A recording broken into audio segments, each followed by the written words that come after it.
I'm going to introduce our dinner speaker. Just so I have we can calibrate a little bit, and our dinner speaker can calibrate.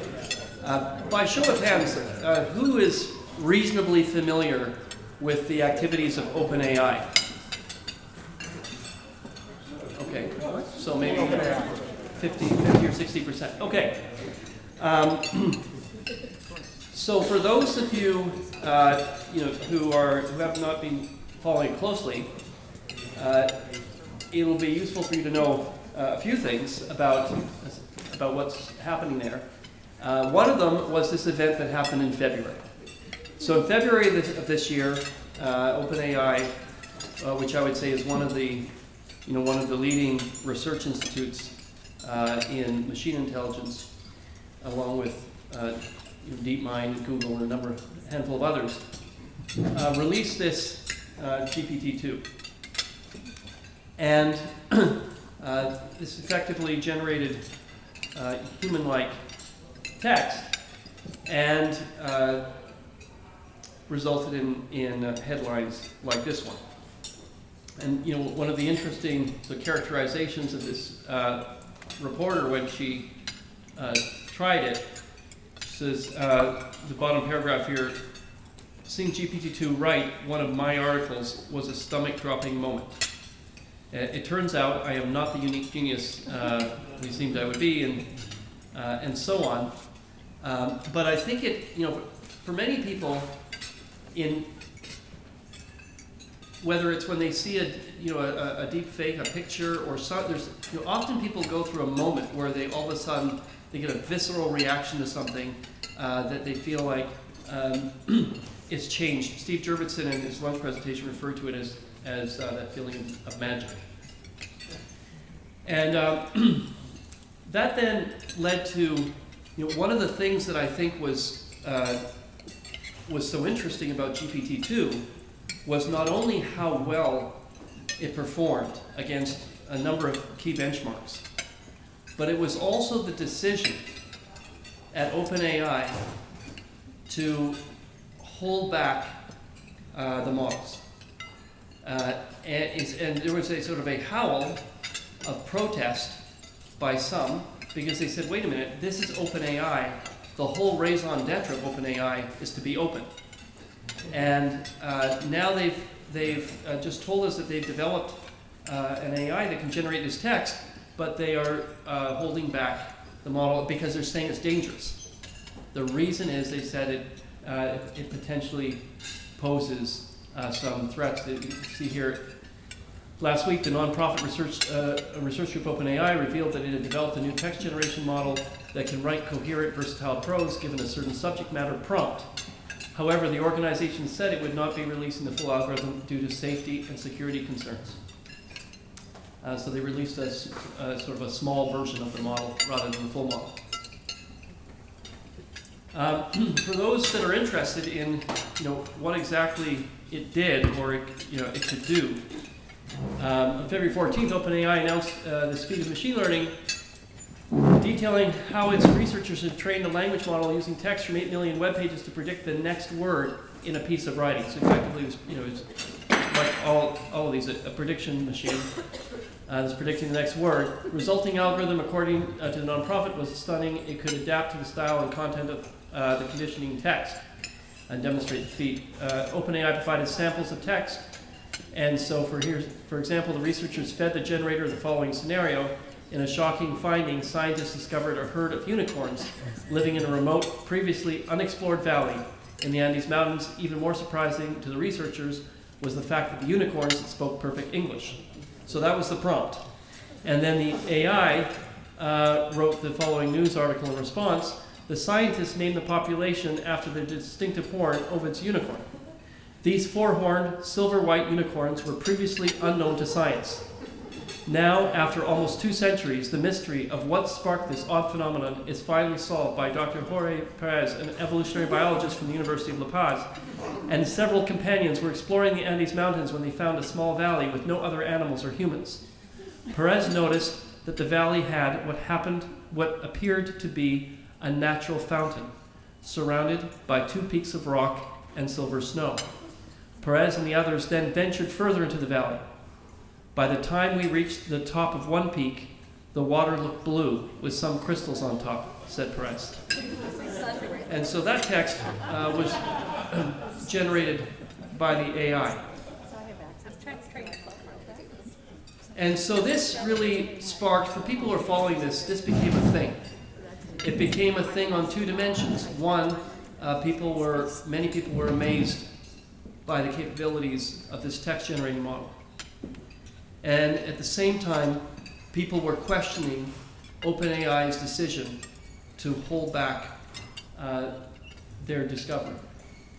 And so shortly after, in August of this year, our dinner speaker and some of his co-authors published this paper to explain their thoughtfulness in why they were releasing it the way they were. And the response to that paper were headlines like this. And what is so interesting, we found so interesting, is that this at some level is something new. There is a population that is increasingly anxious about what AIs can do, and the release of these models into the public domain, of course, can be used for reasons good and bad. Our guest speaker tonight, I have just find him fascinating. I followed him for quite a while before we'd ever met. He's not the kind of person that you would expect to be at the epicenter of potentially a new field, the field of AI policy. He has a background in English literature and creative writing from the University of East Anglia. And then he's been the author of a newsletter, a weekly newsletter called Import AI, which I highly recommend for those that are interested in this field. And what I like about it is that he summarizes every week a number of the most interesting technological innovations. He explains what the innovation is in the first paragraph, and then why it matters in the second paragraph. And it's relentless every week. And once you try and just keep up with reading it, let alone writing it, it gives a good sense of the tempo of the field. Like for people that just want to get a sense of the cadence, it's a very thoughtful newsletter. And so after he'd been writing this email for this newsletter, as far as I knew, that must have been his job. I guess he was a reporter. Yeah, and a reporter for Bloomberg. That he was recruited to OpenAI to lead their policy effort. And so here is somebody who, with that career path, landed in this position, which in my view is one of the most interesting jobs in the domain right now, is his job, which is thinking through, this new area of AI policy. So in something like this text generator, that people are worried can be used for all kinds of things, some very good and some not so good, that ground zero in the decision of how to release that into the public domain is made by this small group led by our guest speaker, Jack Clark. So I called this the industrialization of AI because you're all economists and I wanted to get your attention. But another term we could use for this presentation is maybe all of this is real. Like maybe AI actually matters.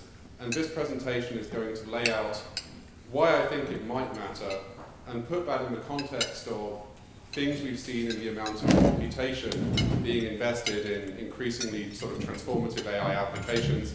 GPT-2 is sort of one of them.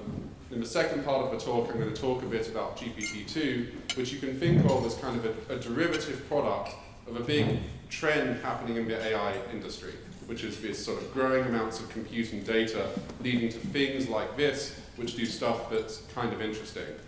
But first, I want to give you a visceral sense of AI progress. And so visceral means it comes from vision. So I'm showing you something that you can see rather than text. All of these faces are fake.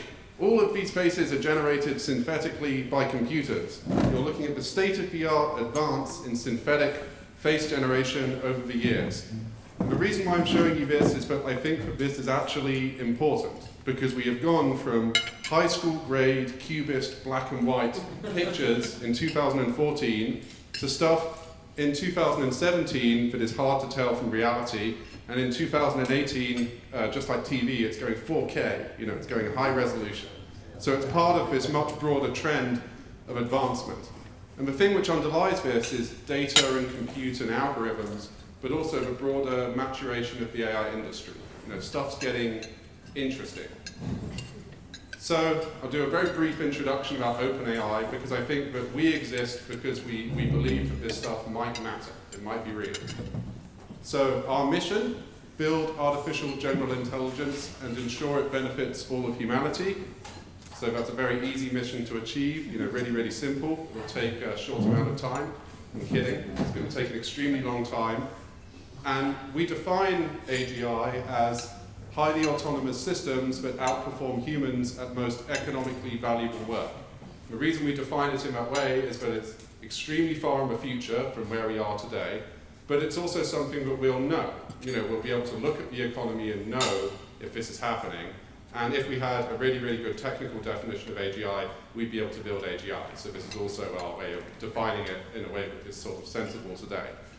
A couple of other things that I think are interesting. One, we started out as a non-profit, and we sort of recently started a limited partnership because we realized that it's going to take an extremely long time to sort of build this, and we needed the ability to raise capital. We recently raised $1 billion from Microsoft, and part of the reason for that, as Microsoft said in their announcement, is compute is important to AI. We're one of these people that if you have a cloud, you can sort of work with us and we'll kick the tires as hard as we can by training really, really large models. So that's some of the motivation there. We have a cap on returns of, a simple 100x cap. So you're all, many of you are economists. I'm sure that if I gave you $1 and you gave me 100x in return, you'd think that was pretty good. But if you think that you do have the ability to build something general, then a 100x cap doesn't really look crazy, it looks kind of necessary. Because if you're able to generate this much value, you need to ensure that beyond that cap it goes to humanity and not to the employees, so including me, and the sort of investors. And just to show we're serious, we have a charter.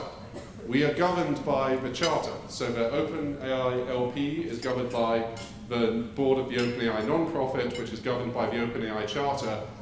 One of the terms of the charter is, if a value-aligned, safety-conscious project comes close to building AGI before we do, we commit to stop competing with and start assisting this project. You only say this if you think it might be real, because this is a really weird thing to commit yourself as a company to do, but we have done it. So I hope that sort of convinces you that I at least think it might be real, and it gives you some context on what I'm talking about next. So I'm now going to talk about compute, and we've heard a lot about AI today, but I think that the interesting thing about what's been going on is there are lenses we can use to look at it that might help sort of shine a light on it a bit. And I'm going to show you a graph and spend a bit of time on it, so it's dinner, don't worry, there's lots of graphs, but it's going to be interesting. So this is a graph on the amount of computation expended in recent years on breakthrough results in AI. So over here, you've got AlexNet. That is the thing which was the breakthrough in ImageNet in 2012. So that's the result that led to a lot of the interest in sort of image recognition and computer vision. Here you have Deep Speech 2. That's a system from Baidu, which can do good sort of speech transcription. Up here you've got AlphaGo from DeepMind, and sort of below it you've got neural machine translation from Google. So some of these things are sort of interesting research demonstrations, some of them are things that are having real economic impacts. One thing you should notice is that the amount of computation used in these results has gone up by 300,000 times in 6 years. That is not normal. That is not a normal number. I am suspicious of this number because it is so large. But I hope to convince you that this number actually matters and maybe means that this stuff is real. Here's a linear graph, just to really convince you that this is an odd trend. The designers didn't like it when we made this graph. I will do questions at the end, in case you're asking for questions.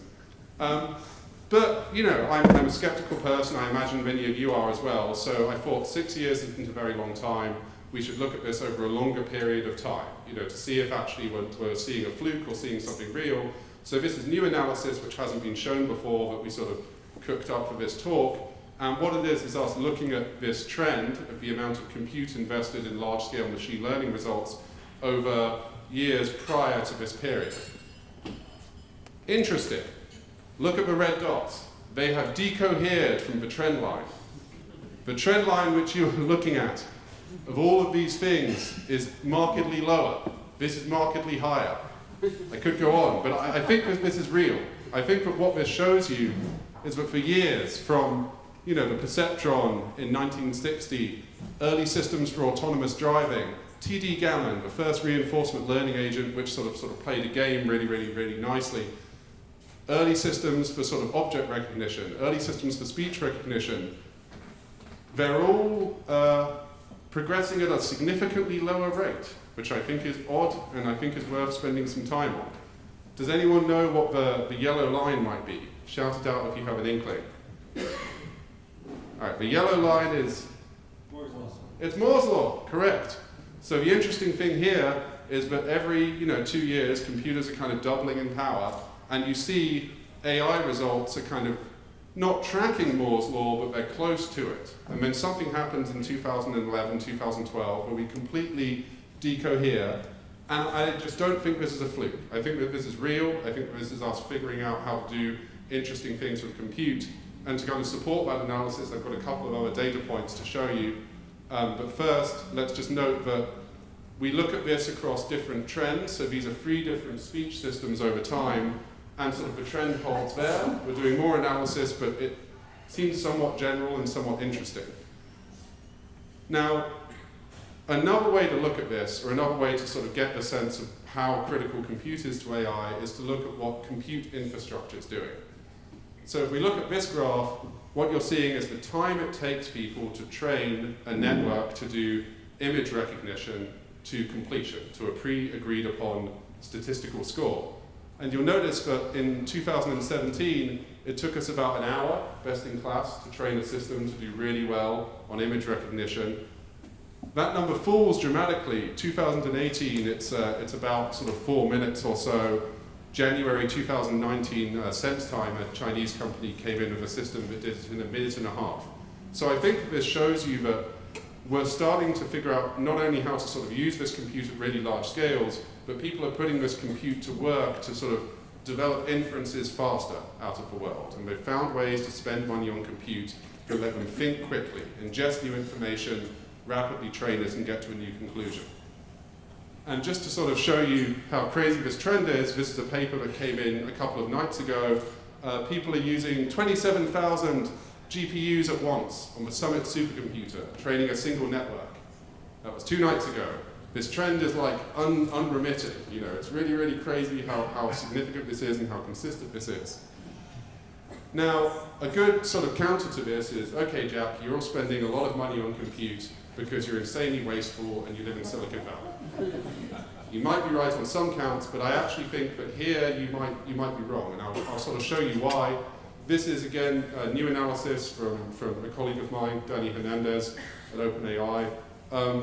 We looked at the efficiency of compute, and what I mean by that is we looked at ImageNet and how much compute you have to spend to train a system to get the 2012 score on image recognition, which sort of revolutionized the field. And what we see is a 25 times reduction in the amount of compute needed today to train a system to get the score in 2012. So that means that even though we have all of these other advances around us, there's been meaningful sort of, I think of as process improvements. A sort of knock on deep learning is that the algorithms are like big and dumb. They have some of these qualities, but we're finding out ways to use these much more efficiently and to sort of squeeze more bang for our buck out of computation. So this can't just be us spending more to get to the future. There's signs of other things as well. So I've talked about compute, and now I'm going to talk about GPT-2. Because the way to put GPT-2 in perspective is GPT-2 is the start of sort of thing that emerges once you're in this regime of massively growing amounts of compute that have kind of decohered from the prior pace of progress in AI. And so my way of explaining GPT-2 is I'm going to give you a very brief overview, and then I'm going to sound really, really stupid and drunk, and hopefully less so over time, because I'm going to read you examples of what AI could generate over time to give you another sense of progress here. But first, what is GPT-2? It's a 1.5 billion parameter language model, so parameter roughly equivalent to sort of your neurons here, although obviously they're a lot simpler. It's trained on 8 million web pages, so that's a lot of the internet. I wouldn't be able to hazard how much, but it's a decent amount of data. It used about 10x data and 10x for compute compared to a prior system, creatively called GPT, which got a load of state-of-the-art scores and was developed by us, and we adopted a different release approach. So now I'm going to do the aforementioned thing of sounding really, really crazy, but it's for a purpose. I'm going to read you what text generation could do in 2015. Be surprised if investors weren't going to raise money. I'm not the company with the time. They are all interesting quickly. Don't have to get off the same programmers. There's a super angel round fundraising. Why do you can do? I could go on. This is sort of generative venture capitalist bullshit would be a term I'd use, because it's someone training a big recurrent neural network on the writings of a venture capitalist and seeing what it generates. But this was, about the best we could do 2015. 2016, with even more new technologies coming onto the market quickly during the past 3 years, an increasing number of companies now must tackle the ever-changing and ever-changing environmental challenges online. 2016, Google exploring the limits of language modeling. I'm a former journalist. I'm not nervous yet, because this is still sort of illiterate, but it's better than where we were. Yeah, you're close. Now let's jump 2 years into the future. Dewey & LaBeouf, LLP, is an international law firm headquartered in New York City. It was formed in October 2007 through the combination of Dewey Ballantyne LLP and LaBeouf, Lamb, Green and McRae LLP. At its height, approximately 1,300 partners and employees worked in Dewey's Manhattan office, and nearly 3,000 partners and employees worked for the firm worldwide. So this is Google generating Wikipedia by summarizing long sentences. 2018, all the time, these results you're seeing have just used more compute and more data, and they've used, relatively simple techniques for themselves being developed. But the advancement is starting to feel kind of visceral. And just to show you that it's not just, Google's show here, here's another example. It has been 2 weeks, and the last of my kind has gone. It is only a matter of time until there will be nothing left. I'm not sure what the hell is going on. I can't think.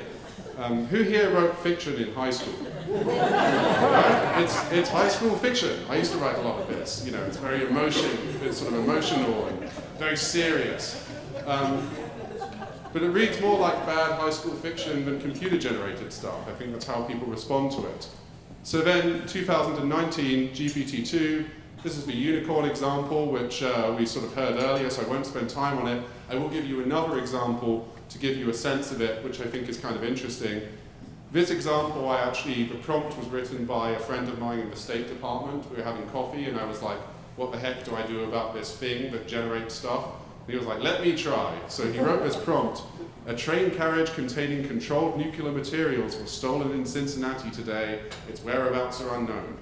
And then the completion is, the incident occurred on the downtown train line, which runs from Covington and Ashland stations. In an email to Ohio news outlets, the U.S. Department of Energy said it is working with the Federal Railroad Administration to find the thief. The theft of this nuclear material will have significant negative consequences on public and environmental health, our workforce, and the economy of our nation, said Tom Hicks, the U.S. Energy Secretary, in a statement. It gets a lot of it right. It even gets the journalist bit right, which is that they didn't respond to comment. It's very familiar to me as someone who used to write stories. So this, why did we take this different decision? And we took a different decision partially because of context. I just gave you a sense of context of where we've been. And it's because this feels real in a way that other stuff didn't. It feels real enough that you should handle it with care, because maybe you should carefully handle the thing. Now, we didn't really know if we should be doing that. We just decided, well, next year it's not going to be worse, so we might as well do it this year. And so we did some stuff a bit differently. We had a release strategy of staged release and partnerships. Staged release we've talked about a bit. That's releasing the model in stages.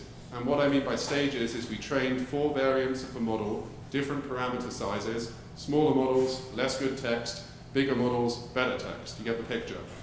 We released the small model in February and started what I euphemistically call a debate. It was a cheerful time. We've been busy all year. And then we continued sort of working the problem. We went and talked to a lot of people. In May, we released the medium model, plus a data set of generations from the large one to facilitate detection. During this time, we saw people build detection systems to detect the outputs of language models like GPT-2, partly because we'd said it might be dangerous. So people said, I will prove it's not by building a detector, which is good. We are happy that this happened. In August, we released the large model, plus a paper.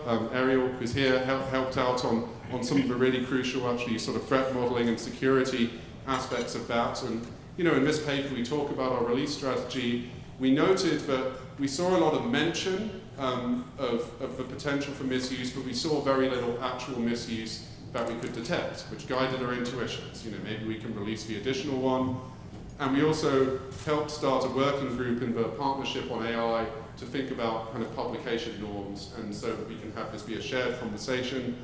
Where we are now is we're doing further research with partners, and we're meeting in a month about GPT-2 XL, because we are American, so had to give it the XL banner.